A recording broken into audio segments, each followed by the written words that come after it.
The SummerSlam that many people think is the greatest ever. SummerSlam 2002. It's the topic of this podcast today. Kevin, we're both here. We both watched it within the last day. We've got fresh, hot off the press opinions. But before we get to that, WWE did a SmackDown at Madison Square Garden. So plenty to discuss. Kevin, how you doing, pal? I'm great, pal. How are you? Pal, I'm fantastic. I'm excited. There's plenty to discuss in this show today. Oh, yeah. We're on the start of SummerSlam season, Kevin. We've done with Money in the Bank. We've done our several hour-long shows about how that should be retired and Logan Paul and who should win and whatever. We're now in SummerSlam season, baby. The second biggest season of the year. Let's go. Oh, yeah. All right, let's talk SmackDown. So we had SmackDown and MSG that featured the Trial of Roman Reigns segment. Now, you love this segment. You absolutely adored it. I think it's one of the best segments you've ever seen in your entire life. Now, all of a sudden, you're a Roman Reigns fan again. It's amazing how that works.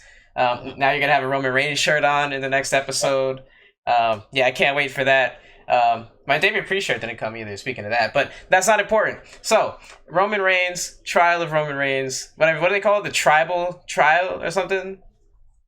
It's like the trial of the tribal chief, or like the trial of Roman Reigns. It was all that was a big tagline we kept hearing from Michael Cole.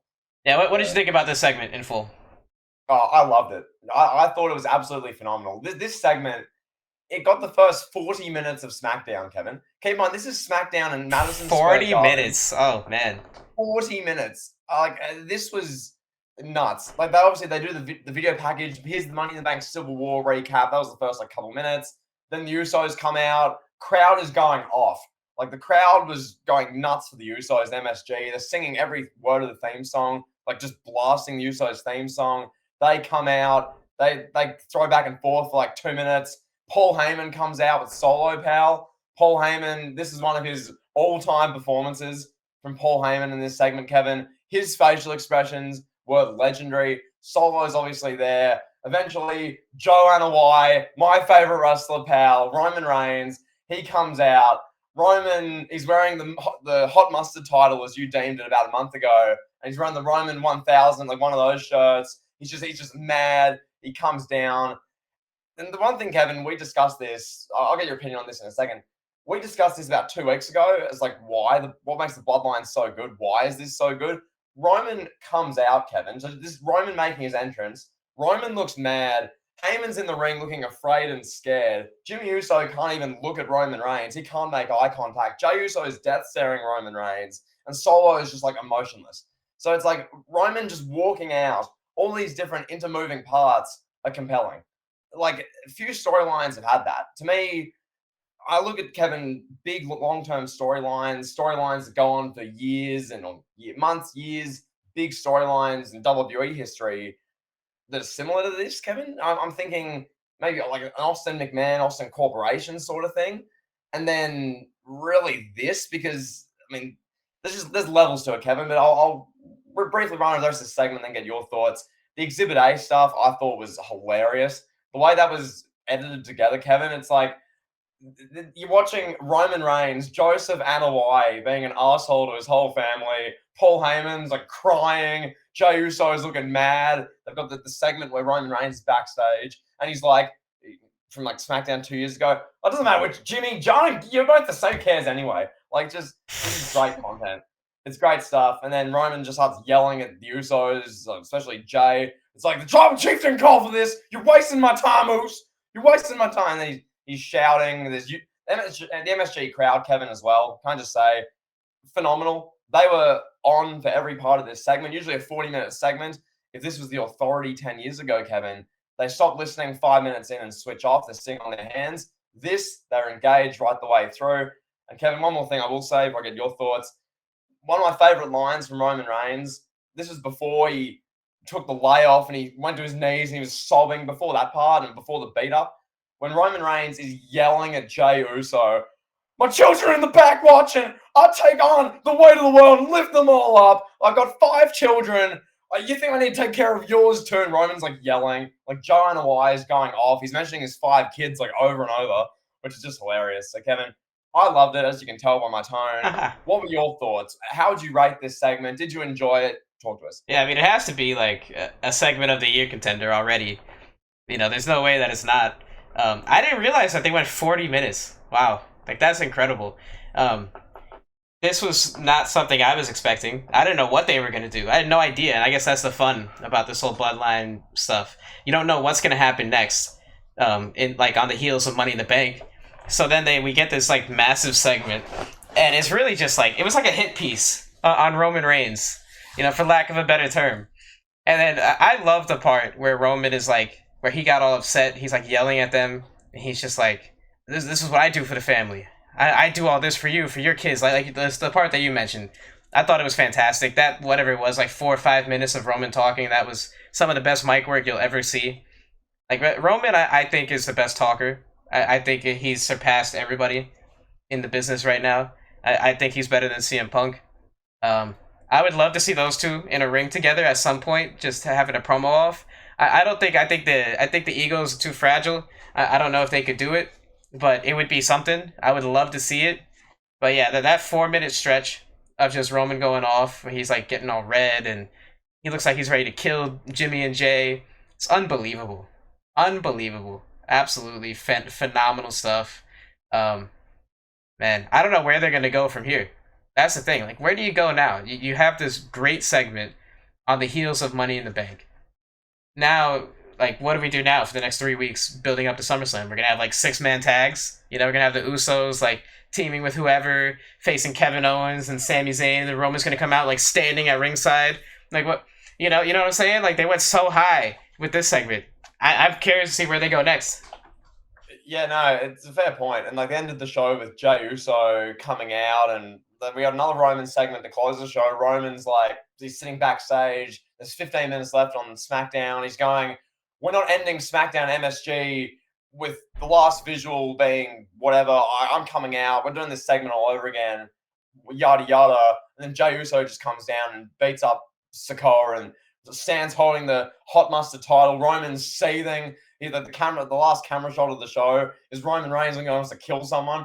It's great stuff. It really is great stuff. And like, I think the whole thing, it really elevates everyone involved, which is the main thing with this storyline. Like, I still don't view Jey Uso as someone who can main event a WrestleMania versus Cody Rhodes. He's not on that level. But as far as involving Roman Reigns, this stuff is damn good. This is like main event stuff when it involves Roman. Jey Uso, Jimmy Uso, Sikoa, when it doesn't involve Roman, I'm still waits to be seen. Like, once again, if let's say Jey Uso wins the Universal title from Roman Reigns, Jey dethrones him, are you going to have Jey versus Cody Rhodes main event WrestleMania? No. Like, you can't do that. So, yeah, waits to be seen. But, no, this was an incredible segment, incredible show-long storyline, Kevin. One thing I will say, which I want your thoughts on, you notice how, Kevin, it's MSG SmackDown. This is clearly like WWE's big throw all your entertainment guns at the wall, do as much entertainment as you can. We had in total 1 hour of the Bloodline. Half of this show was Roman Reigns and the Bloodline. And I know I talk about how in months past, especially in the month following WrestleMania when Roman wasn't on, it was like, if Roman's not there, why should I care about most of this stuff? Half of this show was Roman Reigns. And the quality, you felt for at least half of it, you couldn't look away. And then the extra 30 minutes was like Grayson Waller and Edge, which was awesome as well. So, yeah, WWE hit a home run with this SmackDown. One of the best shows I've seen all year from WWE and wrestling, period. So, yeah, Kevin, thoughts on 1 hour of Roman Reigns on SmackDown, pal? Well, this is why you can't have Roman on the show every week, because then segments like this wouldn't feel special if Roman is on the show. Like Roman, you don't need Roman on SmackDown in May. There's no point. Yeah, you just water down, you dilute the character. So when he is around, you appreciate him more. So that's really all I got to say about that. Do you want to talk about the Grayson Waller and Edge stuff? I would love to. I think we did a big bit on this in the Money in the Bank review, so we don't need to go extra long form on this. But what I do want to say, I said this in the Money in the Bank review, but I've never felt more, I guess, connected, represented by an Australian wrestler. People will say Rhea Ripley, but they don't present her as like an Australian. Like, you watch Grayson Waller, how he's presented. This is an Australian douchebag. This is a guy who's proudly Australian. He brings it up at every pillar and post. He'll proudly mention Australia, how Australia is better than whatever town they're in, better than the UK, better than America. He makes funny, like, Australian jabs. His Australian humor. I've never felt more represented by a wrestler when I watch Grayson Waller. This guy, Grayson Waller, what he did in 30 minutes on SmackDown alone with Edge, and had Money in the Bank against Cena. What he did within 5 days throws away and destroys 2 years of what they were trying to do with Theory, Kevin. Grayson Waller is what they wanted Theory to be. And now Theory, I don't know where he sits in WWE. I think he's close to being future endeavored. With now that Grayson Waller is doing the Theory role perfectly, you've got LA Knight as well. What's Theory's place? Why is he here? I watched Grayson Waller, and just one example of this segment that it was a funny segment, the Grayson Waller effect. And Kevin, I don't know if you saw the Grayson Waller roaming around New York thing. It's hilarious. Yeah, it's hilarious. He's gonna be a big star, and that guy's gonna be something, man. Yeah, and one example I just want to mention when Grayson Waller, he brings out Edge, and Grayson Waller, he's such a funny 2023 humor. He's very what's next? What's happening? Just shut up, Edge. Just give us a headline, give us an announcement, give us something to go viral. Come on, we don't care, Edge. We don't care.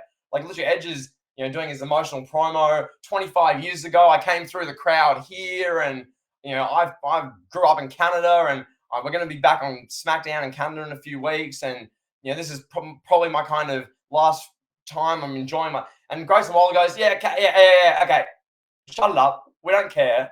Give us your announcement. You're retiring. Hey! And he's doing this big carry on. And it's funny because this is such a 2023 thing. He's being a douchebag, wanting the next big headline.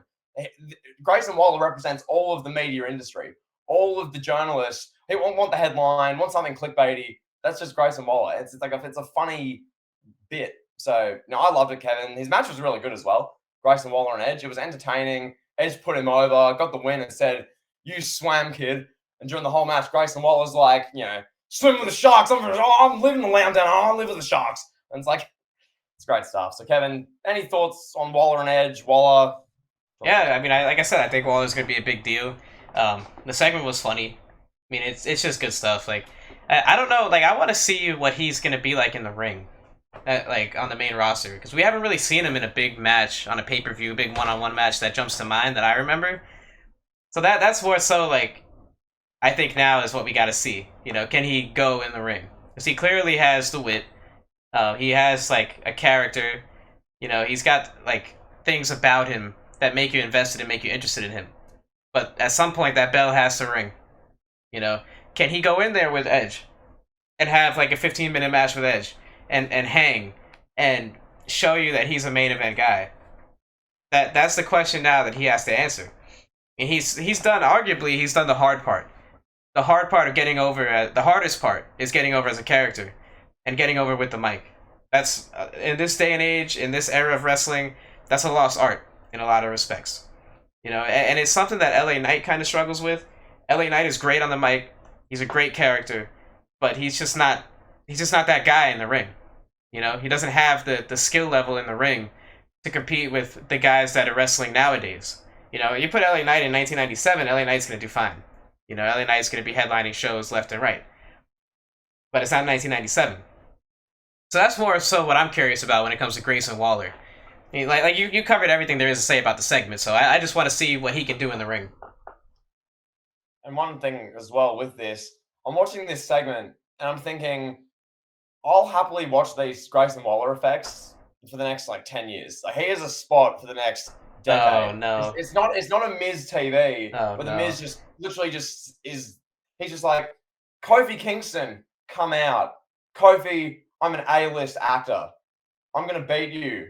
I starred in the Marine 13 rounds. It's not like the Miz with that. Grayson's actually got humor, wit, funny. He's he's a natural dickhead. He plays the arsehole dickhead Australian role, and just the brash heel. Is he a stereotypical Australian?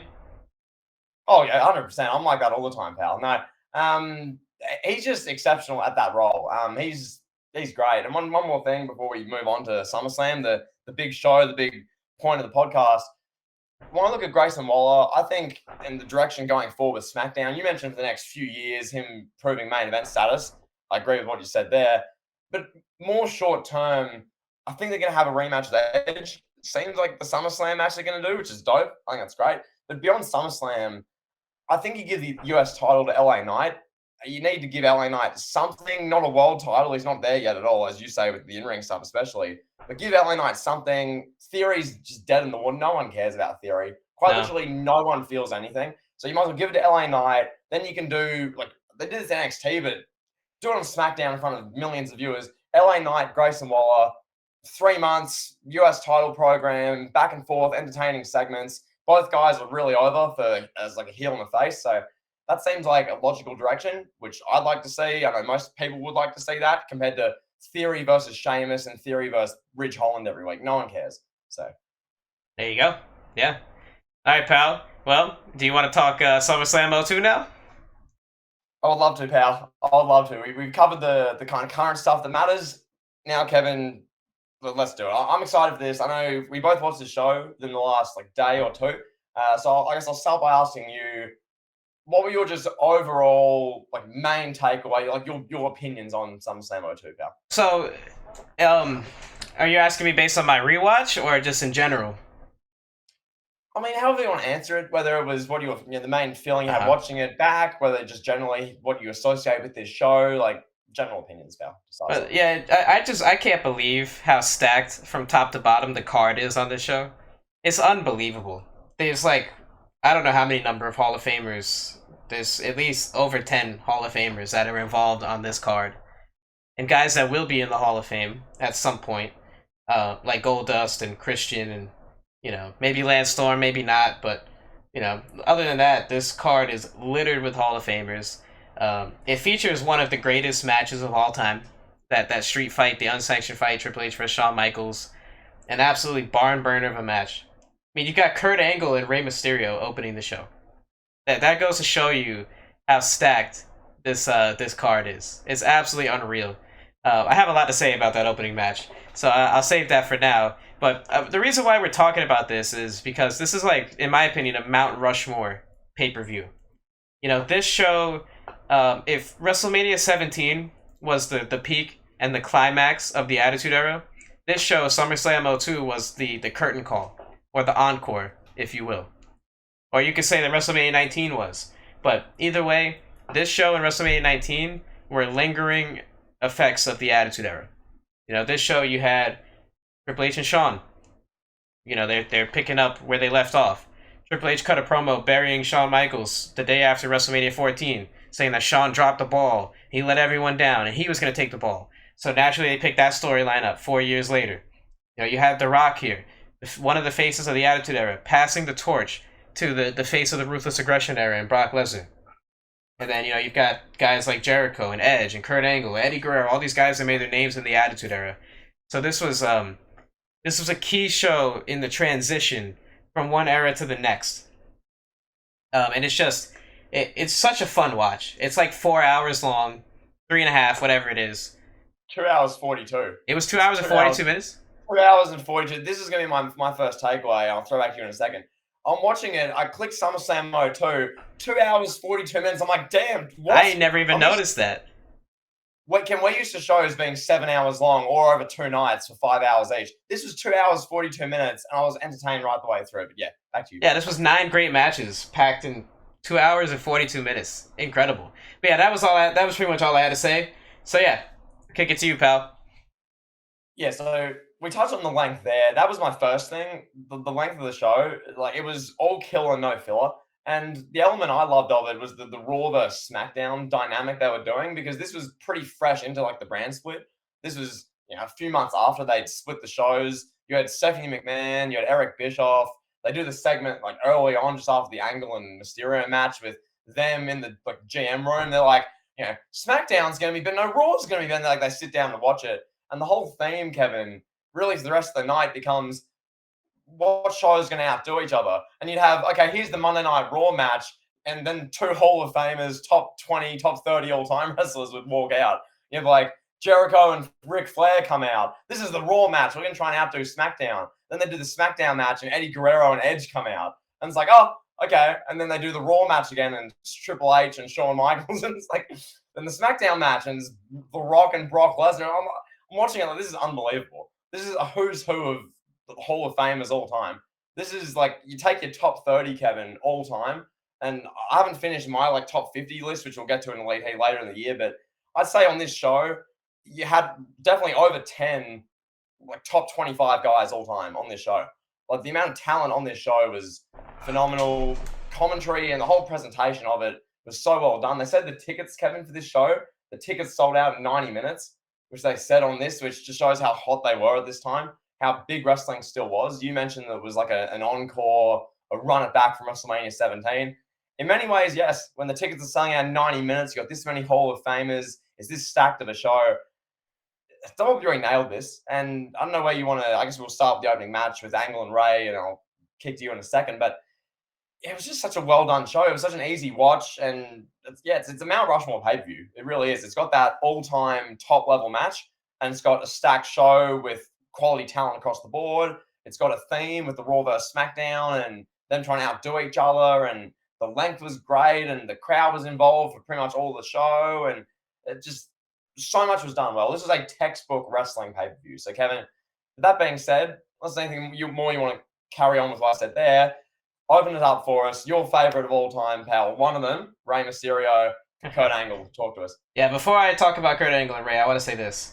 So this show, it has the one legendary match, Shawn and Triple H. You know, it's not like a WrestleMania 17 or a 19 that has like 2 or 3 or 4 legendary matches on it.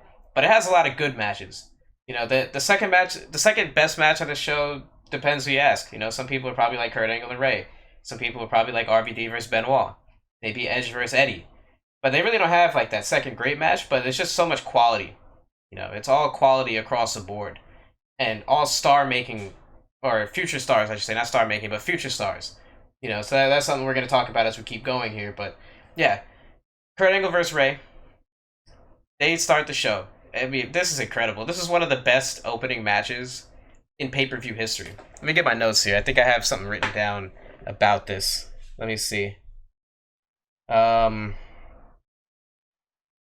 yeah. So this is one thing I want to talk about. This is peak Kurt Angle in terms of like his physical condition. Kurt Angle was jacked, and he was moving around the best he ever moved. This was it. This was the peak of Kurt Angle. 03, like what, 6 months later, he breaks his neck. So he was never really the same. He was still great, but he was never really the same after that. This right here was peak physical condition of Kurt Angle, peak athleticism. He's at the absolute peak of his powers.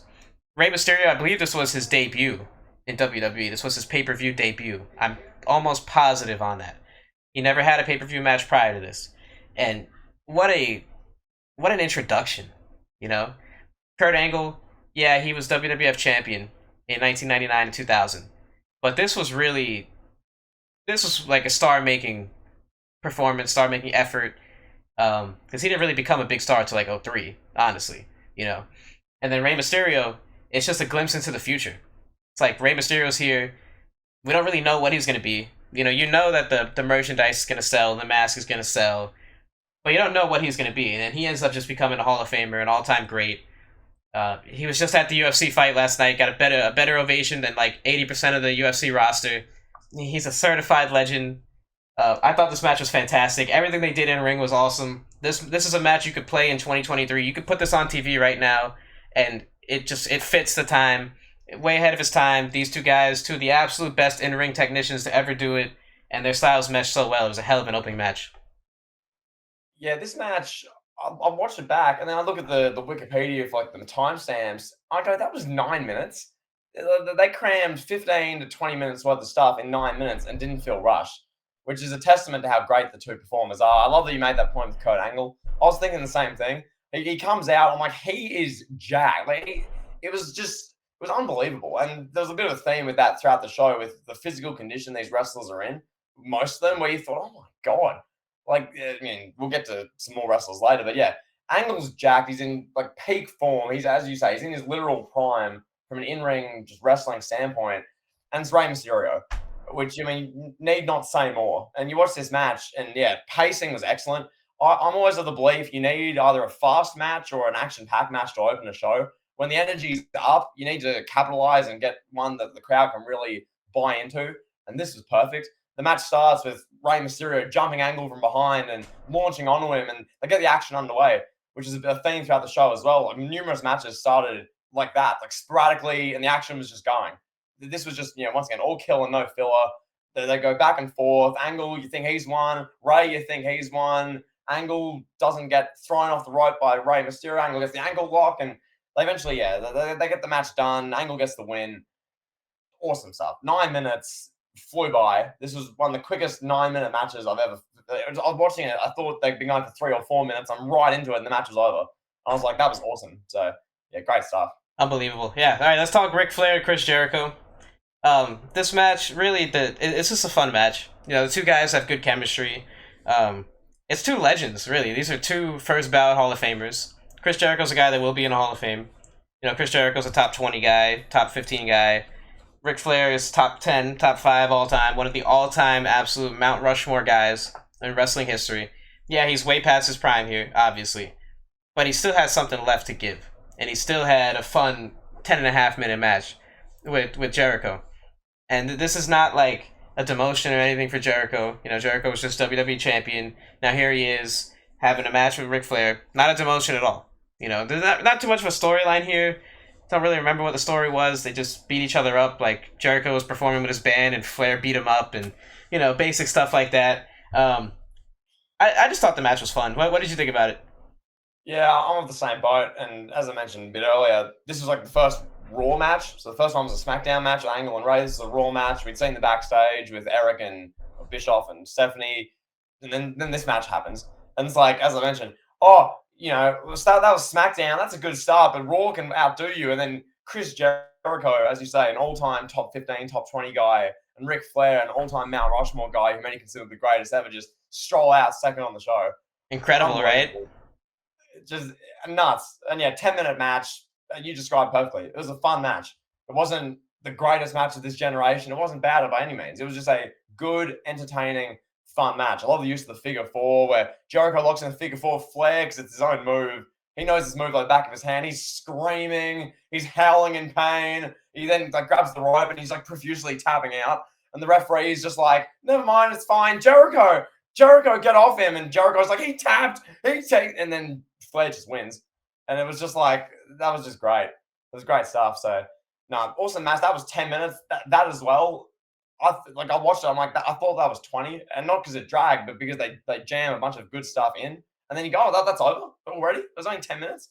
Like, the flow of this show, once again, seamless. And yeah, the status of the two guys, just two absolute legends. So, now this show already, Kevin, we've had an awesome, one of the great pay-per-view openers. And Ric Flair and Chris Jericho in a good match. And we're only 25, 30 minutes in. And it's just phenomenal. Yeah, we've already seen 4 of the top 30 wrestlers of all time out here in the first 2 matches on the show. It's incredible. And then we got, 2 more top 30 all-time guys. Edge and Eddie Guerrero. This was not their best match that they had in this this series. They had a ladder match. I believe it was a ladder match on SmackDown.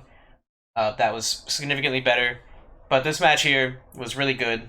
You have Edge. This is before he's a rated R superstar. You got Eddie Guerrero before he's really at the apex of what he would become from a character. This is before the lie, cheating, and stealing Eddie Guerrero. One thing I noted was that Taz made mention of Eddie Guerrero drinking tequila. I thought that was funny. You just don't see funny stuff like that around anymore, This match was good. I mean, this was probably the second best match on the show, I would say. These two guys killed it. Great chemistry. Unlike anything you'll ever see, Watching Prime Edge and Prime Eddie, it doesn't get any better than that. It gives me a nostalgic feeling from my childhood. And it's just again, this is what I was saying earlier. This is 2 guys that would go on to be main eventers and would go on to be cornerstones of the Ruthless Aggression era. And they just weren't there yet. They were about 2 years away. Eddie was 2 years away. Edge was 3 years away from hitting their absolute peaks. And we just got him here in the middle of the show. It could have turned out differently. Edge and Eddie could have floundered for the rest of their careers. And this could have been looked at as just, a random mid-card match. But because of who they became, you look back at this and you're like, this is 2 all-time greats here. Just having a random match on a pay-per-view, and it's awesome. Yeah, you made the point I was going to make with that at the time, this is just 2 mid-carders who are super talented and good at what they do, but it's 2 mid-carders in 2002. But then we watch it back now 21 years later, and just knowing what we know now, where this is, we'll do an all-time rankings list, but I'd say this is once again objectively 2 top 40 guys, probably top 30 each, realistically. So yeah, just two legends. And you're watching them, they have their match, I think it was 11, 12 minutes-ish. 12 minutes, yeah. Yeah, good flow to it, enjoyable match. Yeah, the commentary was good as well. And I will shout out commentary generally. Taz, Cole for SmackDown, JR and Lawler for Raw. Both did a great job throughout the night. As I'll get to JR later, especially in the unsanctioned match, but holistically, commentary was great. Crowd was into this. Crowd was into most of the show. And just generally, yeah, like the back and forth exchanges these two have. Like you watch it and go, as we're alluding to, these are just great wrestlers. Like these guys are just they're so, and this was a theme throughout the show because of the talent they have. These are guys and wrestlers who know wrestling. They know the art of wrestling like the back of their hand. They know storytelling. They know psychology. They're not 2020s wrestlers who will just do an acrobatic move just for the sake of oh wow, for no reason. Like these two guys, that they get like the psychology sort of thing of it, and you have to watch the match to tell. Like they don't do wasted moves. If that makes sense, it's a bit hard to explain. But if you watch the match, you go, there's a reason behind why he's doing that. Eddie isn't just running to the top rope and doing a 720 flip that could end his career for no reason. Like they're doing moves that make sense. So yeah, no, another good match. This wasn't like an incredible 5-star, but yeah, I think it's fair you say it's the second best match of the night, or this is the third best match of the night personally. But yeah, good stuff once again. There you go. Yeah, then we had a couple backstage segments like thrown in here with Stephanie and Bischoff. Like there was one segment, I'm not sure which match this came after, but there was one segment where Bischoff's like teasing Stephanie about like her being on top of him, and I'm just like, oh, this is so cringe, bro. So cringe. Like, I mean, Bischoff was great. Bischoff was great in his role. Stephanie saying that women, yeah, that's what it was. Stephanie said that women belong on top. And then, Bischoff's like, I have no problem with that. I'm just like, oh my god. This is Paul Levesque's wife in here flirting with Eric Bischoff live on camera, pal. Unreal. But no, so then we get the Un-Americans, Christian and Lance Storm versus Booker T and Goldust. We got a promo from Christian and Lance Storm, and you could tell that these guys, they weren't really into the gimmick. You could just tell that they didn't really buy into what they were doing. They're supposed to be like Canadians that hate like America, like United States. They hate the United States, and I don't know. It was just didn't work. It could have been good. Like I was looking at this and I was like, man, this really could have been something good if these three guys had really bought into the gimmick. But they just didn't for whatever reason. And then yeah, so they had the match. It was like a 10-minute match. I love this. I love this tag team match. I love the old school like 1980s like heel stuff they were doing with like Nick Patrick, the referee, is like he's focusing on Booker T. Like Booker T gently puts half his body through the ropes, and Nick Patrick's like yelling at him for 7 minutes while the heels are just going to town on Goldust. Goldust looks like he's about to cry. It was just classic textbook 101, like Mid-South, like Atlanta, Georgia from the 1980s, like that style of wrestling. And I have an appreciation for that. It was good. I thought it was good. They get the hot tag with Booker T. He's going crazy, flying around. He's punching Christian and Lance Storm. Then out comes Tess. Tess hits the big boot. Get the boos. Like it was fun. I thought it was a really fun ode to like old school Mid-South, like down south wrestling. I liked it. Yeah, it was a bit over the top at points, which made it funny. Yeah. That's what made it entertaining. Like this is Goldust. This like 6'6" man with face paint and like a bodysuit who's getting punched and all these heel tactics, cheating with like 8 minutes. You got these un-American guys who, as you said, they weren't fully. It was a bit of a weird dynamic, Kevin. It really was. You got these guys who aren't fully invested in the anti-America thing.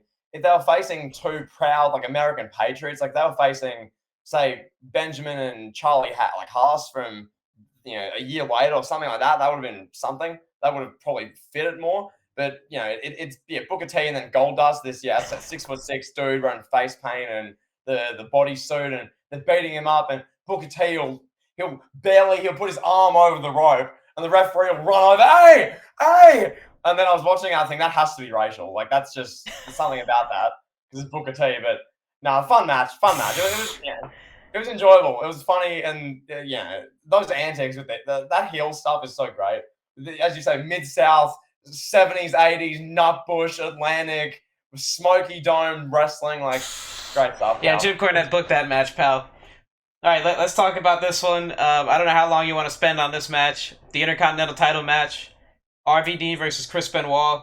RVD won the IC title. I'm not gonna lie, watching this, it kind of brings you down.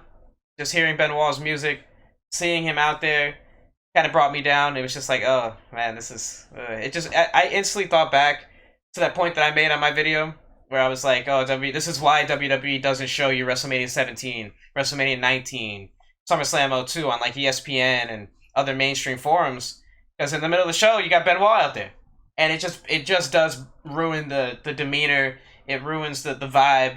It's something I can't really explain, but I don't know if you felt that as well. But as soon as Benoit's music hits, I just went down. I was just like, oh, this is no, it's no fun now. No, I know what you mean. And like, especially watching shows back from the 2000s, I always try and ignore that. But it's like this, it's just this, you just have that feeling with you. Like, oh, this is Benoit. This is the guy who did, X, Y, and Z horrible things in 2007 and ended people's lives, just innocent people. And like, you watch it and go, yeah, this is a 16-minute, 30-second match, the second longest match of the night. It was just, yeah, I was sitting there watching it. I mean, it was a good match. It wasn't bad. Yeah, it was good. By any means. Yeah. Yeah, I mean, RVD versus Benoit in 2002. It's not going to be bad, but it was, it's just that. I like that you mentioned that as well. Yeah, it's just this feeling of it's the Benoit match. And, the show's going along. We've just seen, Angle, Rey Mysterio, awesome opener. We've seen Flair and Jericho fighting because Ric Flair knocked over some Fozzy equipment. Like, they have their match. We see Stephanie and Bischoff backstage with the on-top segments. You see the Edge and Eddie match, the Un-Americans match with the funny tag team stuff. The show's going along like an hour in, Kevin. I'm having a blast watching this. Then, you bring Benoit out and you get an eerie sort of, I don't like this. Like, it's just this feeling. So, yeah, good match. RVD got the win. So, we had new Intercontinental champion. That was like a good moment for RVD. I liked how they made it seem like a big deal. Commentary put it over really well. RVD had his moment. Benoit took the L, lost the IC title, but yeah. Yeah, it was. Yeah, it's not really much more to say. So then we had The Undertaker versus Test. This is the one match on the show that's like, which one is not like the other? I understand what they were doing. I get it. Undertaker, I mean, he's just that guy, I guess, that Vince is like, oh, pal, we want to get this new guy over. Get him in there. Put him in there with Mark. It's just like he's the scapegoat. He's the guy that's challenged with getting over guys that just, I don't, no disrespect to Test, but he wasn't that great. He was good. He was a solid wrestler, solid worker. He had the look, but he didn't have that it factor. On Test, I want to ask you this question. This is obviously 2002. They are stacked at this time. The roster is incredible. Hall of Famers everywhere you look. Test felt out of place then. Do you think Test, if he's in 2022, 2023, do you think a guy like that would have more success, or do you think no matter what era he's just sort of there? He's sort of there. No, I don't think he would have had it. He just didn't have it on the mic. He didn't have it on the mic. He didn't have that it factor to him. He just kind of looked like another guy. Like he was just taller than everybody, but he looked like another guy. He didn't really look super impressive like a Big Show or like an Omos or somebody like that. And then he wasn't as jacked and as physically impressive as like a Brock Lesnar. So and then he obviously didn't have the mic skills of any of the all-time greats that we've seen. So he was solid. He was average, and I think he would have been average in any era. Maybe you put him in the 70s when everybody's like smaller, maybe he'd be a big deal in the 70s, but I don't think he would have done well in this era either. Yeah, to this match, it was like 8 minutes long. Any takeaways from this match for you? Oh, I was bored watching it. Me too. This match felt like 20 minutes. Like this 8 minutes felt like 20, where and not in the way the opening couple matches did, where it like flew by. This felt like it went for ages. But by this point, Kevin, I'm watching about like an hour and 20 something minutes in. I'm thinking, can we just get to Triple H and Shawn? Like, because I know that's coming up. That's an all-time classic. Can we just get to that match? This match was just sort of there, as you say. Vince McMahon tasked Mean Mark with the task of getting over Test. He tried. Undertaker did his thing. Undertaker, as he's always has been, he can wrestle any situation, any guy. He's just that good. But I wasn't into this. But it sounds like you weren't either. Most people who watch this, from the feedback you see online and reviews from this show and everything since, this was the low point. Like every one of these great shows has a sort of average sort of low point. WrestleMania 17 has China Ivory. Money in the Bank 2011 has the women's match and Mark Henry Big Show. Like this show, SummerSlam '02, had this, which it wasn't bad. It was just boring. It was just meh. Yeah, it's funny how Undertaker gets tasked with like the low points of all-time great pay-per-views. Like WrestleMania 19, the big stain on that show, aside from Triple H pedigreeing Booker T and taking 27.5 minutes to pin him, the other low point is Undertaker being involved with A-Train and Big Show. Like, I don't know what's up with Undertaker. Like, we can't get Undertaker like a legitimate opponent, you know? I don't get it. But nevertheless, one more thing about Undertaker before we move on. Like, I think back on this time period, this like 2002, early 2003 time period. Obviously, as you say, he's tasked with that thing at WrestleMania 19, wrestling a 1-on-2 handicap match against A-Train, aka Lord Tensai, or a hairy back, and Paul White with the Nathan Jones thing. That was the WrestleMania 19 stain we've discussed at length. And then there was this at SummerSlam '02. Yes, he was involved in the triple threat of vengeance, I believe. Yeah. Which was like excellent. But yeah, he was just sort of all over the place this time. The Undertaker, he's feuding with Brock in like a legendary feud 2 months later. But here he's with Test in like a filler SummerSlam Who Cares match.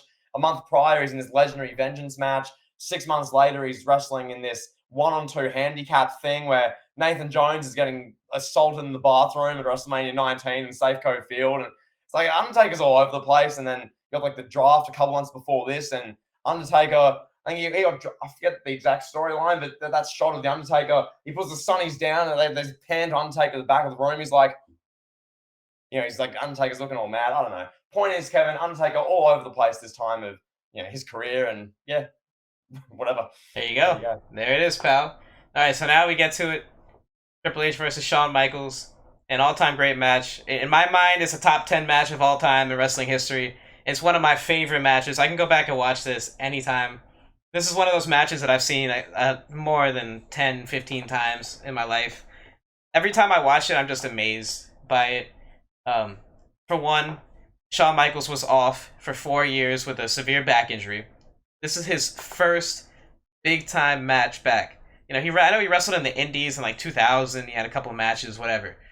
But this is his first WWE match back in 4 years. And he puts on an all-time great classic match with Triple H. The storytelling was fantastic. This is a masterclass of in-ring storytelling. With Shawn Michaels back, the way like Triple H is working the back, the way Shawn's like crying, reaching out to the fans for help. You got JR on commentary. This is peak Jim Ross.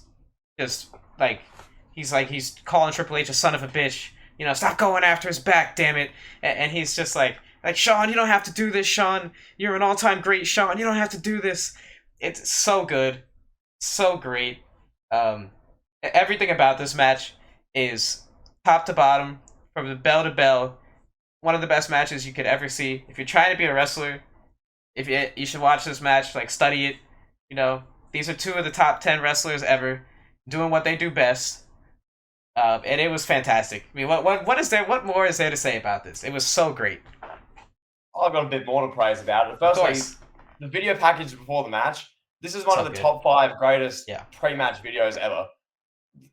And you have to watch it, but it's the feeling you get during it. It was such like an Attitude Era, ruthless aggression sort of. They got that like awesome song going in the background. I will fight till there's nothing, like that one. So good. You got Shawn Michaels is like incensed. Triple H is this just madman asshole. Had to kill his best friend or his former best friend and end his career, put him in a wheelchair, take him out. There's like 3-4 minute video package they're showing when Triple H mystery attacks Shawn from behind, and they do the thing where who was it? Who attacked Shawn? Who left Shawn laying in a pool of blood next to the car? And then the camera zooms in. It was Triple H, and Triple H's like, "I did it for your own good, Shawn."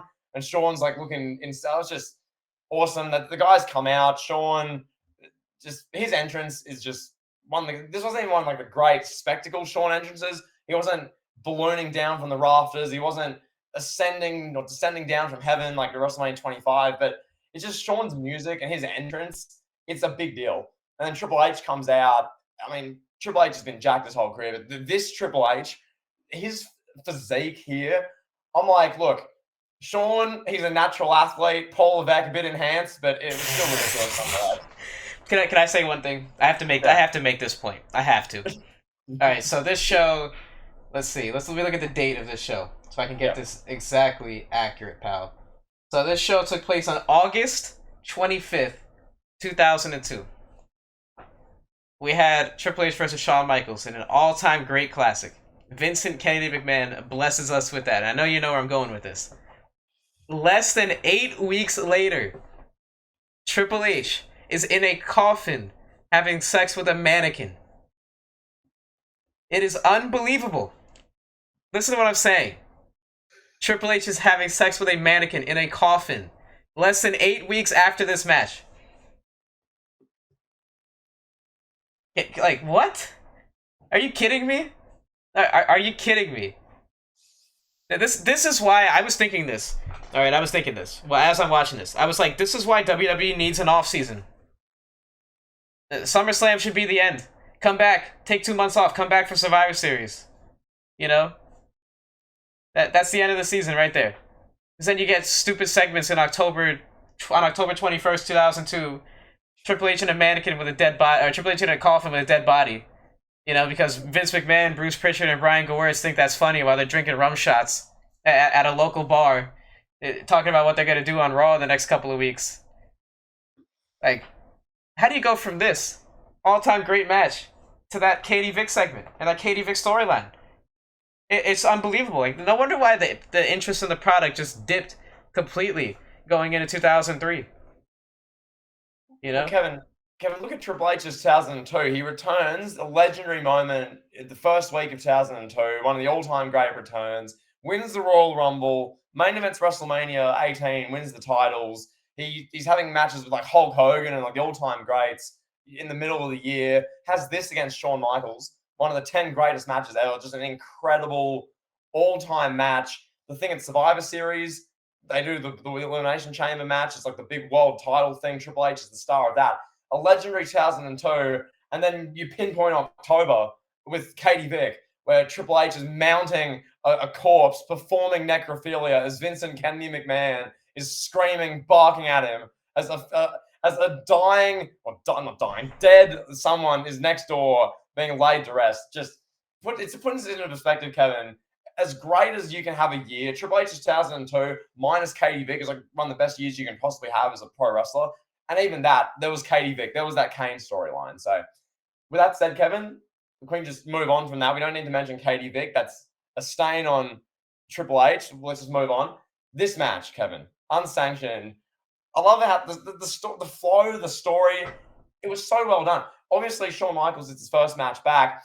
Common sense, logic.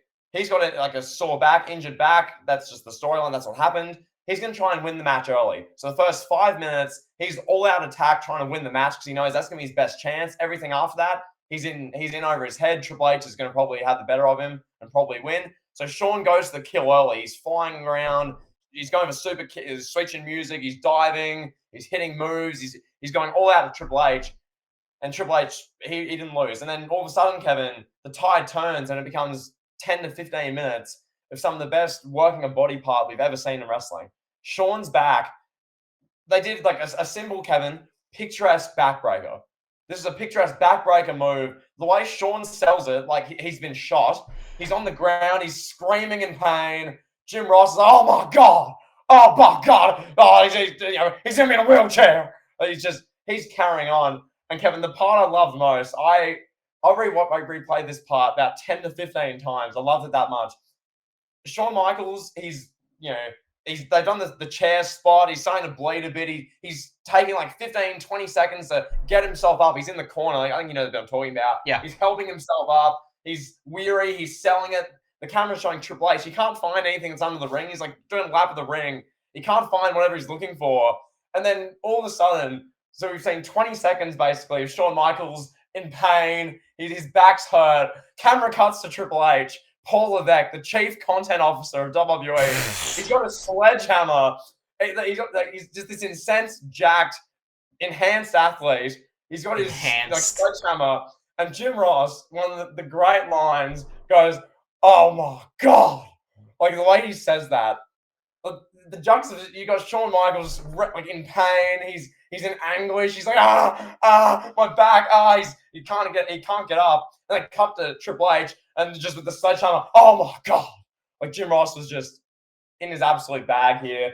The beat up carries on, Kevin. As you allude to, it's this massive beat up of the back. Shawn's selling is some of the all-time great selling here. Triple H. He's getting booed by the whole building. Jim Ross is yelling, he's giving me a wheelchair, damn it. Put an end to this. I love Earl Hebner just going off at Triple H. Earl's just like, enough, no, and he's just yelling at him. And Paul Levesque, who 2 months later was humping a bit of, performing necrophilia in a coffin. Paul Levesque's getting yelled at by this referee who's half his size, and he's just like, I'm doing nothing wrong. I didn't touch him. It's great stuff. What a man. Kevin, what a legend. I'll pass to you. Just, thoughts on the rest of the match, thoughts on the ending, just incredible. The ending was fantastic. I love how Shawn barely won, looked exhausted. And, we think we're going to get a show of respect maybe between the two, but nah, Triple H just beats him up with a sledgehammer. It was such a fake-looking spot. I hate to use that word. It was really like one of those spots where it's like, you're kind of telling us that it's bullshit, like with the sledgehammer and it breaking and all that. I was like, okay, cool. But it accomplished what it needed to accomplish because Shawn, as you said, is crying and reaching to the heavens, praying to God. He's got the Philippians 4:13 shirt when he comes out. He's a born-again Christian. He's a new man. Gone are the days of him fornicating people's wives in the locker room as Kevin Nash and Scott Hall are bodyguards. He's a changed man, married with children. He's living his life, pal.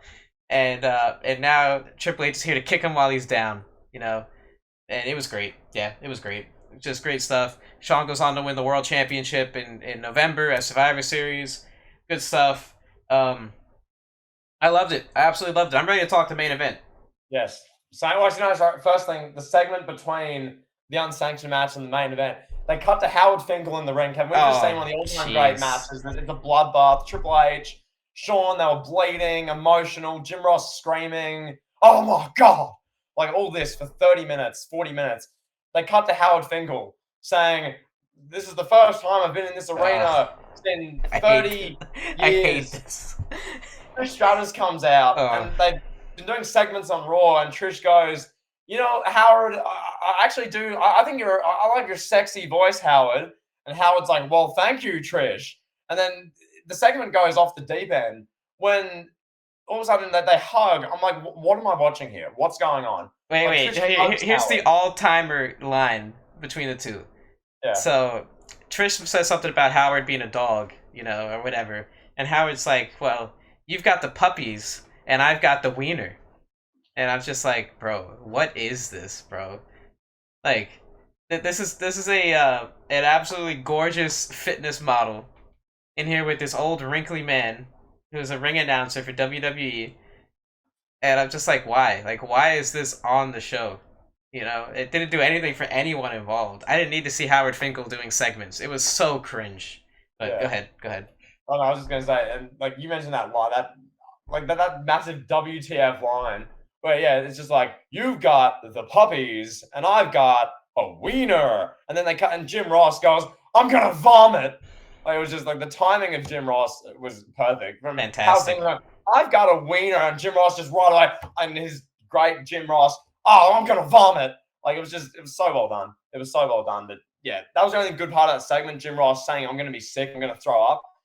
Outside of that, the rest of this was just wide. Lillian Garcia kicks, Howard Finkel, slaps him. Howard's on the ground holding his nuts, and then that was that. And it's like, okay, main event time. Fantastic, yeah, main event. Let's get it. Yeah, that buffer segment. I guess that was a good way for people to get popcorn, whatever. So we got Brock Lesnar versus The Rock for the Undisputed Championship. Brock Lesnar literally debuted 4 months prior to this, which is absolutely just bananas to me.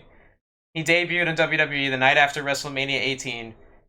He beat up the Hardys. He's beating up RVD. He's beating up whoever, your godmother, your cousin, the guy in the front row. He's beating up everybody. And then 4 months later, he's Undisputed Champion. Now, I have a bone to pick with this match, first and foremost. I hate the crowd reaction for this match. I absolutely hate it. It's disgusting. It's absolutely disgusting. It makes me hate wrestling fans. It's really just asinine. Like, you're booing The Rock. You're chanting that he's a sellout. You're saying he sucks. You're cheering for Brock Lesnar. This was the birth. Like, this match, I think, was the birth of the smart crowds. And then this carried into 04, WrestleMania 20, the Brock Goldberg thing. And then eventually, we get the hijacking.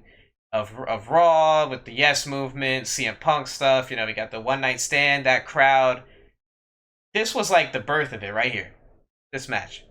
It was these people that are showing you, oh, we're smart. We read the news, we read the sheets. We know that Dwayne is going back to Hollywood. You know, and I get it. You're upset that The Rock is leaving, right? I understand. And this is a problem with New York fans all across the board, in all sports, wrestling, everything. New York fans are like this. You know, why are you booing a guy who is one of the absolute all time greats? For no, like you're booing him for no reason, and you're cheering Brock Lesnar. You're doing it to be assholes. You're doing it to try to get on the show, trying to make a name for yourselves. Whatever you're trying to do, trying to be edgy, and it ruined the dynamic of this entire match because you know Brock Lesnar is supposed to be this heel that is conquering this all time great, this babyface legend in The Rock, and you're cheering him. Like why? Why are you cheering? What did Brock Lesnar do to make you cheer him? What has he done leading up to this show?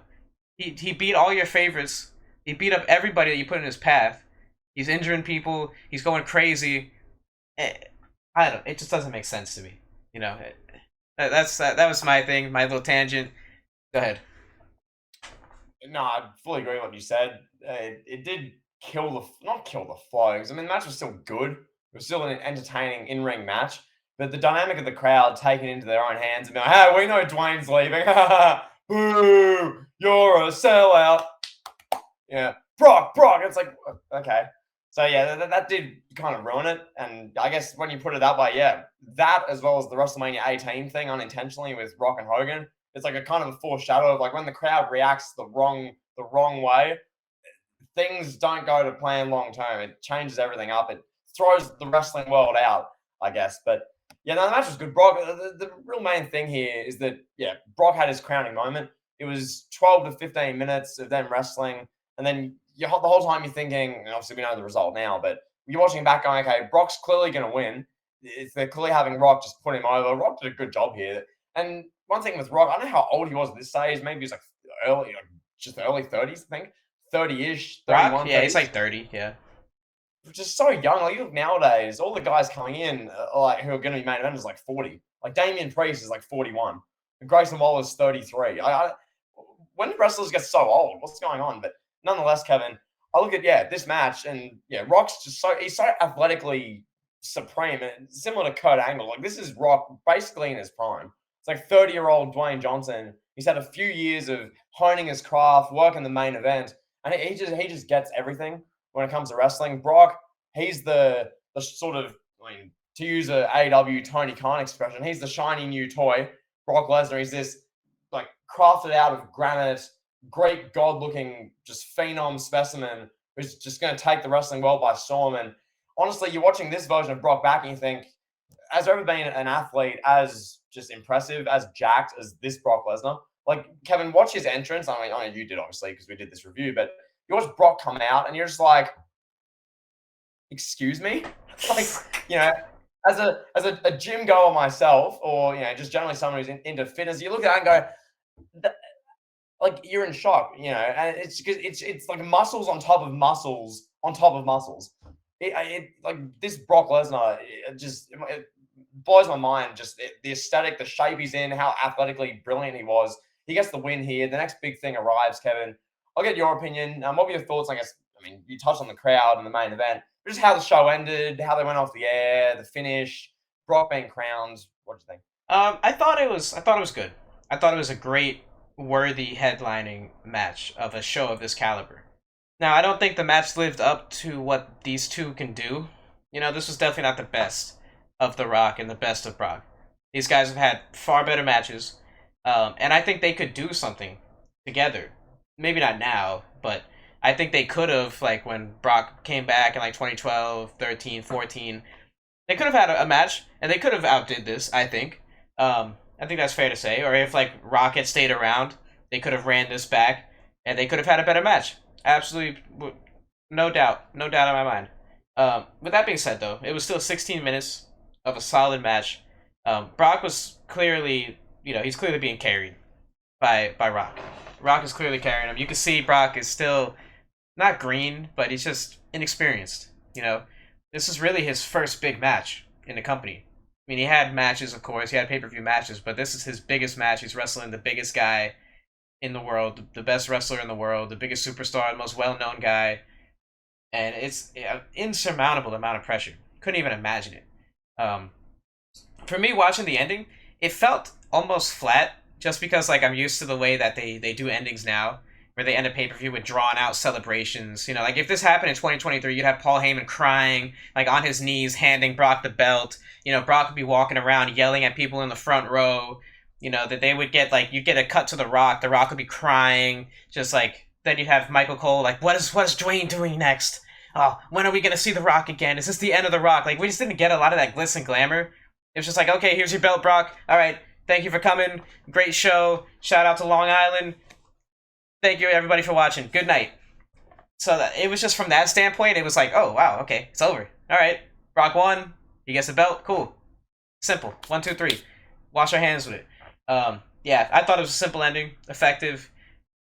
Phenomenal phenomenal passing of the torch moment for Rock here. Like I said at the top of the show, this is the face of the Attitude Era, one of the faces of the Attitude Era, passing the torch to the face of the Ruthless Aggression Era. You can't really ask for much more than that. It's a storybook, textbook way to build the next superstar. That's what it accomplished. The match didn't have to be good, but it accomplished making Brock a legend. No, beautifully said. And one thing I want to touch on as well, not unrelated, because this is literally 2 weeks before SummerSlam 02, but Kevin, can you believe just this sentence? WWE did Hulk Hogan versus Brock Lesnar on a SmackDown in August 2002. Hogan versus Lesnar happened on SmackDown. Kevin. What? What? I don't know. It's just, I don't know. But this was Brock Lesnar. Just said everything so well. I don't know really what more I can add on that. At the end of the show, if this was, as you say, in 2023, you'd have this drama. The Rock would, they'd cut the camera to Rock, and he'd slowly get up, and he'd hobble his way over to Brock, and he'd tease a handshake, then he wouldn't shake his hand, and he'd walk away, and you think, oh my God, the Rock's what's happened to the Rock? Oh my God. Then they show Heyman. Heyman's freaking out. Oh my God. Brock's still bouncing around with the title, and that's how they'd end the show. But they just kind of ended it, which was a bit But regardless, can we talk about that? I want to bring up. I'm sorry, let me cut you off. But that Brock and Hogan thing on SmackDown. Yeah. I'm just thinking about that segment when Undertaker's dragging Hulk Hogan. Have you seen that when he ties Hogan up on a rope and he's riding his motorcycle, dragging Hogan through the back? It's so funny. But no, that's crazy. We just casually got so many matches. In 2002, just so many matches on SmackDown and Raw. Undertaker, Jeff Hardy, iconic ladder match. Like you said, Brock, Hogan. There's so many of these matches laying around. Edge and Eddie had an all-time. Triple H and Hogan happened on a SmackDown. Yeah, and it's sorry. Yeah, Edge and Eddie had an all-time great match. In a throwaway segment on SmackDown. It was an afterthought segment. That's just how stacked the O2 roster was. It was nuts. It's phenomenal. But I guess, Kevin, one more thing with SummerSlam 02. I guess, do you want to give an overall either rating out of 10, a letter score, just an overall on the show? Because we talked about it now for 45 minutes. What do you think? What's your overall? This show's an A+, 10 out of 10. So, no, I thought it was an A, 9.5 out of 10. I just think, a couple of things, the Trish Stratus, Howard Finkel segment, Undertaker test, that sort of stops it from being what would have been the perfect sort of show, and the crowd during the main event. Those things are sort of why it's not a 10 out of 10 to me. But a lot of excellent stuff, particularly Triple H and Shawn. But my God, that segment was so weird with Trish and Howard Finkel. I was just watching that going, this is creepy. Why are we watching this? And thank God for Jim. If that was Michael Cole and Corey Graves commentating, that would be one of the worst segments ever. But Jim Ross makes it redeemable because he's so great. But Kevin, that's my review. I'm giving it an A, 9.5 out of 10 show. Phenomenal. Fantastic. Yeah, I give it a 10 out of 10 for a number of reasons. One, so much talent. I'm going to count how many Hall of Famers are on this show. All right, so we got Kurt Angle and Ray. That's 2. Ric Flair is 3. Chris Jericho should be in there. It's 4. Edge and Eddie, 6. Christian should be in there, 7. Booker T is in there. Goldust would be in there, that's 9. RVD, 10. Benoit would be in there under different circumstances. We're not going to count him. Undertaker, 11. Shawn Michaels, Triple H, 13. Brock Lesnar and The Rock, they'll both be in there one day. 15 Hall of Famers on this show. And I'd count Heyman, Jim Ross, probably Lawler, Yeah. even Cole and Taz. I mean, you throw those kind of external pieces in. Trish Stratus had that segment, so you chuck in, what's that, 6 extra ones? Yeah. Bischoff and Stephanie were big parts backstage in the 20s now. Like, yeah, it's absolutely nuts. The fact that it was only 2 hours and 42 minutes, that's something that we would ding it for if it was like a 4-hour show. So we're gonna add that. The Undertaker test match is what it is. It was still a good match. It was still good. For me, 10 out of 10 because it's easy to watch. The all-time great match. Then you had 4 really good matches on the undercard, and then the main event was a spectacle from a star power, unlike anything that we really see nowadays. How often do you see a SummerSlam with a spectacle like this? Not very often, Oh, yeah, Cena Rollins with the comedy host pal coming down with a chair. The late night show host or whatever. I don't know, but let's do our Jon Stewart, pal. Jon Stewart. No, yeah, no, the other show just excellent across the board. Really good, really good. One of the easiest shows to watch. And as you say, if this happened in 2019, this show would be 4.5 hours. So he gets bonus points for saving everyone's time and being all killer, well, near enough all killer outside of that Trish Stratus Howard Finkel segment and pretty much no filler. So yeah, hats off WWE. This is just them at their absolute best. This is WWE in their apex. 3 months after they got the F out, and now they're WWE. This is a great way to kick off the WWE Entertainment Era, Michael. I love it. All right, pal. Let's do our Around the World segment. Yes.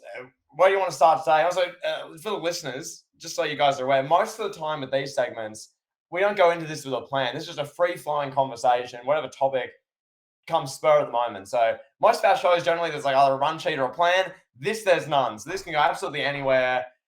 Whatever you want to mention. Kevin, last time from memory, we talked about you babysitting dogs. Yeah. On 4th of July. Yeah. Which that was a wild story. Has anything happened since then regarding either the dog or just generally for you, or is everything's pretty tame. Everything's been pretty tame for me. I got done dog sitting today. I'm back, pal. Back in my hibernation where I belong. Yeah, nothing really like that going on. Go ahead. Oh no. So Kevin, the shirt you're wearing, I own that one too. Immune Yes. to Fear. And if you're listening on the audio platforms, Kevin's rocking the Immune to Fear Jeff Hardy shirt. Yes. Shout out audio platforms now. Thanks to you all. Quick question for you. This one is sort of wrestling related, but it's not a planned topic. What's your favorite wrestling shirt, or your favorite one or two? You own a few. We've seen them on camera. What would be your favorite one or two? My all-time favorite shirt is the I'm Your Papi Eddie Guerrero shirt. I love that one. I really like this one too. I'd probably say this one. This Immune to Fear. I had the original one. I don't know what happened to it. I had the original one. I bought this one when they retroed it. It's not the same. Doesn't fit the same. Doesn't feel the same. But it still looks the same. So that's all that matters to me. I would say this one. I wore this one so much as a kid. The Eddie Guerrero I'm Your Papi shirt. I really liked the DX, the original Suck It one. Or the one that they had in 06 when they came back, when it was the two of them doing this or whatever. Just the cartoonish ones. Let me see if there's any others. What would be? Oh, the NWO, classic NWO. I like the Wolfpack one too. The Austin 316. You know which one I really liked from Stone Cold was Arrive, Raise Hell, and Leave. That one. Yeah. Awesome. Yeah. What about you, pal? Well, also, for our listeners and people on YouTube especially, comment down below if you made it this far, your favorite shirt or shirts for wrestling. For me, it has to be the Britt Baker Black Eye shirt, far and away. The Britt Baker, the shirt where it's her face and there's a black eye. It has to be that one, pal. What an all-time classic wrestling shirt. You can wear that anywhere. You won't get any looks, any judgment, pal. No. That's probably my least favorite shirt of all time. My favorite shirt of all time is probably the AJ Styles sperm shirt from Tina Kidding.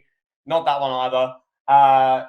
To answer it seriously, I've always been a fan of the CM Punk best in the world, the one where it's like, the white best in the world shirt. Everyone knows what I'm talking about. I'm a big fan of the Latino Heat one. I think I've worn it on camera once or twice, where it's got like the roses and the fire. I think that's just dope. That shirt you can wear anywhere. One I do like wearing at the moment, my sort of bit of wrestling merch for this year. It's like a Cody Rhodes singlet. I wear this to the gym. It's like a singlet tank top. It's got the American Nightmare like logo. Disgusting. Disgusting. You're just praising Roman Reigns. Now you're a Cody Rhodes fan. What are you, pal? You can't be both.